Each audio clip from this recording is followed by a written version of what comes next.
talk to you just for a second. I'm kind of experimenting with locations to film from and dealing with some equipment that I have purchased, and I just haven't had time to, see how it works. It's not that I have experimented with, some I haven't. This morning I got out for a second and um, ran a couple errands. I was looking for something and I never did find it, and y'all know how that is. Looking for something that might not even exist. I don't know what to think about today's society. Yesterday, my glasses look a little crooked, but yesterday I ran across something on the internet. It's not that I was scouring the internet, it just happened to be something that came across, I guess, the news feed. And I said, I cannot believe this. Was it true? Yeah. I mean, they filmed it. They filmed it from multiple angles. And I have to ask myself, why would they allow it to be filmed? The person that they were filming. Did they get an authorization? No, they didn't. It was actual crime taking place. And I'm taking these off and I'm setting them down. It's just, things are aggravating me since I've been sick. Things are aggravating my ears, and I have an earbud in. I'm trying to see if this is going to help in case somebody calls. I am expecting a phone call. They were going to lunch, so they have different lunch times. So I just want to see how things are going to affect me right now. But back to, why would someone allow something to be filmed? All right? Why would they allow it to be filmed? I don't know. Why would you do something that you'd be surprised, caught off guard? Why would you do something like that? Was it accident? Did somebody gather some information that they didn't know what was going on? Were they filming a movie? And I'm leaning forward. My back's been bothering me a little bit today. I can't get it situated. Medical doctors know that. It's back, neck, it's the whole spine. And I have to wiggle. Yesterday I put a video on YouTube, and it was about wiggle. And I do wiggle. This chair's not mine. This is somebody's. I borrowed it. I don't have anything really that I have to carry around except maybe my clothes, and that's pretty much it. God created everything around us, and He created people. He did. Some people don't understand that. They think we evolved. I'm trying to it's not offend someone, but I'm trying to remain open-minded to your thoughts and your interpretations and your beliefs. I'm keeping communication open when I do that. I don't want to ever tell someone goodbye when I'm actually saying, oh, bye, see you later. I will see you later. Goodbye is not always appropriate. See you later is, well, I'm hoping I'll see you later. And when it comes to God, God created us to worship Him, to have fellowship, to understand what love is. And I'm not loving my eyes right now. My eyes are really blurry, but I'm dealing with it. I need just a little bit of help with my glasses to drive, and a little bit more, maybe 2 times more, to read. So right now, the screen is a little bit fuzzy, and my camera screen is. And I just want to let y'all know I'm real. I'm real. I'm sitting on the edge of this chair. I scoot up a little bit, and I scoot the chair up a little bit, get a little bit closer. All right, so here we are, a little bit closer. Guys, disability is nothing new. It's not new. My doctors, my team of doctors for years have been trying to treat the situation, trying to rehabilitate my muscles and my spine and everything. I've gone through the mill. I don't complain about it. I don't. I am so blessed to have a medical team, and they're from all over the world. And I have appreciated them. I want to say that again. I have appreciated all of you, and some of you are continuing to to not just research, but to try new things, to try to get people that are in need, not just financially, but in need of recovery. And mental health is something that all of us are dealing with. The person that I monitored yesterday, and I said somebody had filmed them. It was a crime taking place. I just keep wanting to shake my head. I'm just like, oh my goodness. Oh my goodness. I showed it to my son last night. I said, son, had you seen this? And he just shook his head too. I mean, you don't know what to say. Was this person having a mental breakdown? I don't know. Y'all, it was a rage, an absolute rage. I have seen them as an educator. I've been around that kind of environment. As a business owner, I have been around that kind of environment. It's never good. I keep going back to 9/11, and I have been telling you and have told you repeatedly that I was in a classroom, um, not just monitoring the children, not just like you would have a sitter or somebody watching your kids, and that is children, but I was responsible for their mental health. For their mental health. We had been trained, and I know I had, the people that I had gone to school with in education had been trained to monitor students, which would be my age group. Well, my certification was kindergarten through 12th grade. So, kindergarten, 5 years old to 18 and possibly 24. Some of them had gone up to 24 years old.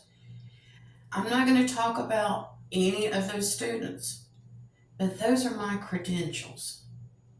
5 years old in a public school classroom. 5 years old to adult, I guess, if they were still in school, and some of them were. They have alternative programs, they have dual enrollment, they have all kinds of things where students could still be going to school and working maybe on a training program, something for a career. And that's what I dealt with. Some of those students were going into the military, some of them were going into officer school, which is kind of pretty wild. So, what I was dealing with was what age group do I need to monitor today? And I was working sixth, seventh, and eighth graders. That was the middle school level. And sixth, seventh, and eighth grade is a difficult time as teenagers, early teenagers. And everything gets them off. It's like, oh my goodness, what now? What now? I can't take it anymore. What now? And I was monitoring them saying, it's going to be okay. It's going to be okay. And I went by a different last name then. Because I've told you I go by my dad's name now, my birth name. My birth name is it, and that's my dad's last name. I had so many students that they were, just absolutely terrified. You could see it in their eyes. To be a teenager, a beginner teenager, and not know if they were safe. And all I could do was tell them, yeah, you're safe. You're safe. I will protect you with my life. And I said that to them. I said, you're safe. You are safe. Then in all of my, that is one thing that in all of my educational studies and professional training, I have always had to tell people, okay, first, number one, you need to feel safe. If you don't feel safe, then we need to work on safe. What is safe for you? Are you in a situation where you can't get safe? And let's go back for a second. What does safe mean? Children and toddlers, I told you I have 10 grandchildren and they're various ages. I love it. They're growing up way too fast. Way, way, way too fast. And the older I get, the faster time is going by. I want to leave them something. And this is a little bit of advice, a lot more wisdom. Don't skip a step. Don't rush. Enjoy the second, because you don't know. It could be something worse ahead. It could be, and it all is preparation. Preparation for the next step. I'm looking at my glasses here. And what I wanted to tell you is, children, they don't like to leave these alone. They want to fiddle with them. They're like, put them on, take them off. No, I don't want them on. Okay, so if I take them off, I told you I feel more comfortable. I have not been 100% of the time eyeglass wearer, and as I've aged, my eyes have gotten more sensitive.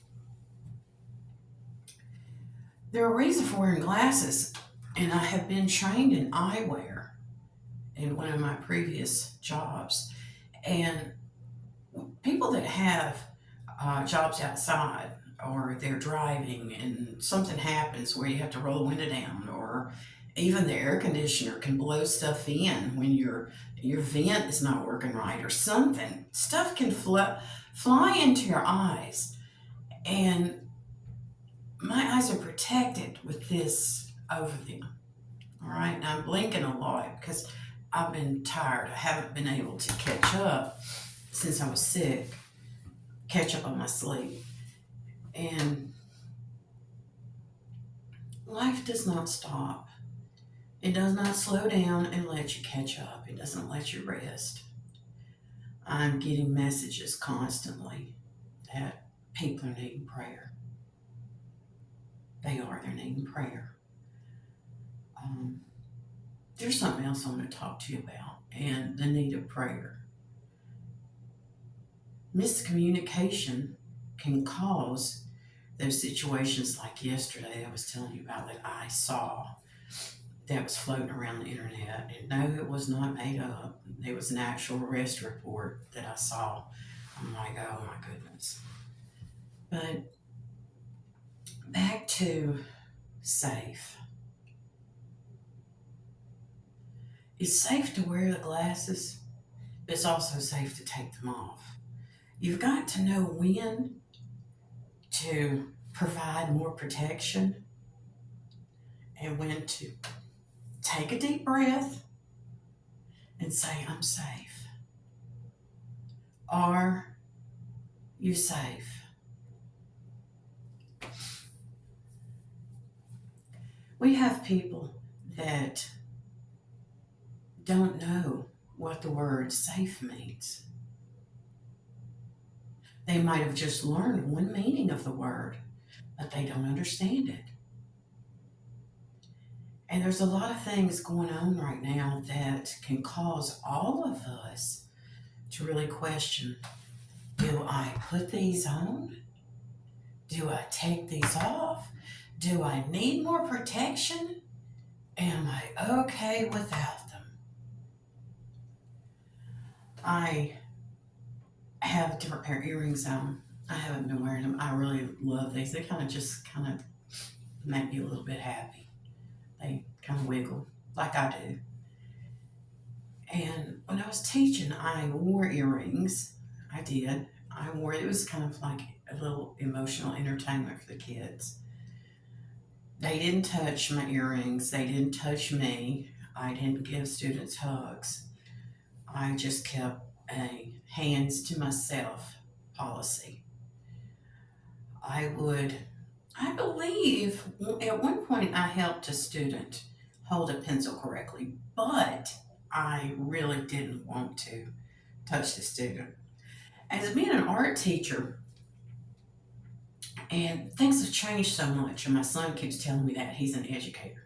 He keeps telling me, he says, Mom, things have changed so much, and we just don't do it that way anymore. I said, Son, that's okay. That's okay. He doesn't understand, and I'm having to teach him that I am not just a former educator, but I'm one of those people that are still giving them feedback as to what is good in the classroom, what is good out of the classroom, and who should be in a classroom and who shouldn't be in a classroom. I'm one of those. A grandmother and a parent should be given feedback. And that's kind of an evaluation. I did self-evaluations. It was part of my job duties, job requirements. At the end of the year, I had to do a self-evaluation. How did I do? What should I improve? How am I going to go about improving it? And that's what I do every day. I do a self-evaluation. How did I do yesterday? Did I make it? Yeah, I made it. Did I wear my glasses like I was supposed to? Now, these are bifocals. And my eye doctor told me, he said, my ear is itching right there. My eye doctor told me, you do need a little help with driving at night, but it's mainly the glare and the distance from the sign that's ahead to here.